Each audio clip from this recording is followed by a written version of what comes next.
is your work political? Do you feel that's a relevant question? I think that's totally relevant. Okay, good. So we'll start with that one then. I'll just say, is your work political? The work that you produce, your artwork, is it political? Yes, I think it's definitely political.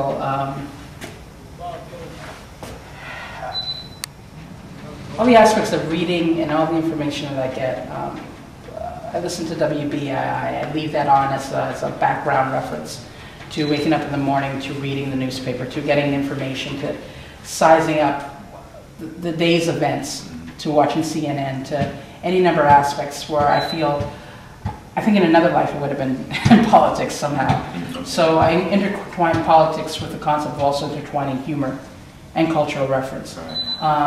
Some cultural reference that I kind of deal in with the work is, I mean, being black and being female, I also incorporate concepts dealing with these issues.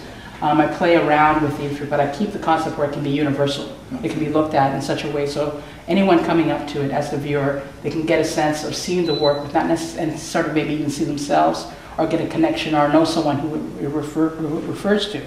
And so they can get a real connection to what it is happening in the work. So, I mean, I intertwine with that in terms of how I go about deciding how I'm going to execute the piece.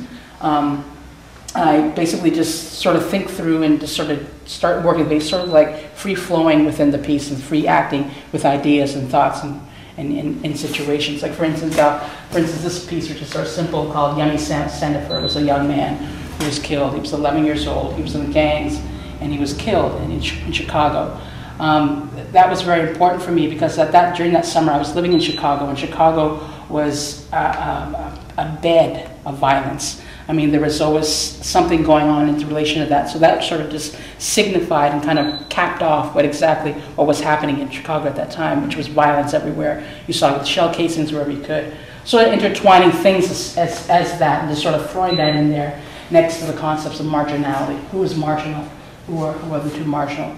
Someone who lives in the projects to someone who lives in a trailer park home, you know, incorporating this thing. So it's just like intertwining things, and sort of becomes this thing. What I'm trying to deal with is random select, which is randomly putting information next to each other, concepts of death row DNA next to, you know, vulgarity, augmentation, sort of playing in and around, and adding my own politics, adding the politics that's available to me, adding my own history, you know, incorporating all these acts, and as well as incorporating them in such a way that has almost like a comic book kind of feel to it.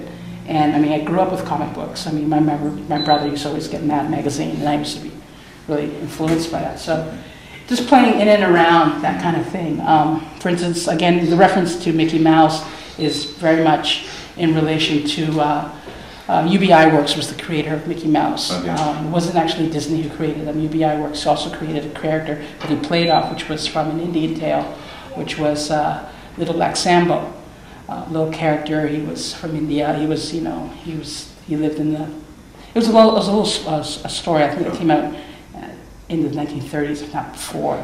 But UBI Works played off that character, and if you put Little Black Sambo, the creation of UBI Works, next to the Mickey Mouse character, you see that they're very similar in terms of the buffoon shoes, the gloves. So he plays on, since he's such a cultural American icon. Right. So I intertwine that. Right. Do you feel that your work culture specific? Meaning, does it come from a particular point of you realizing your culture?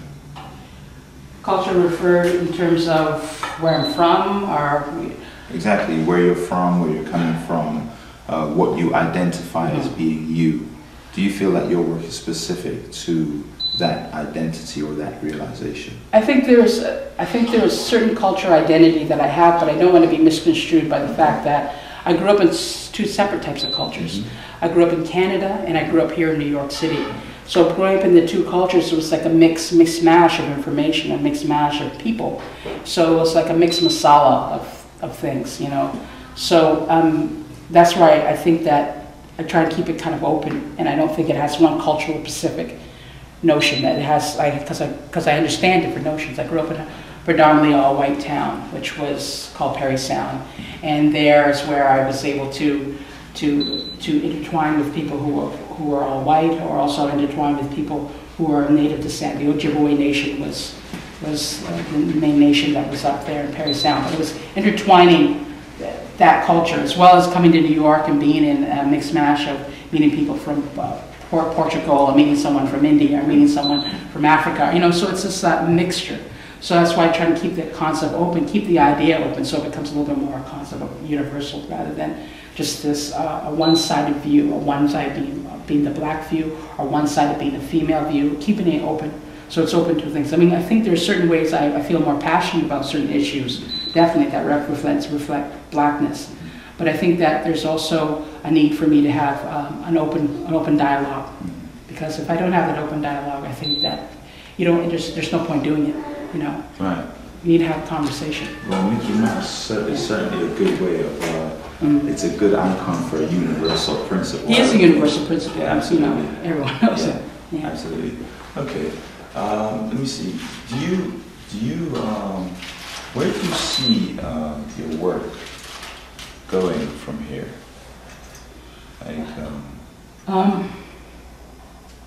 Aesthetically, or do you mean just in terms of topic views, or?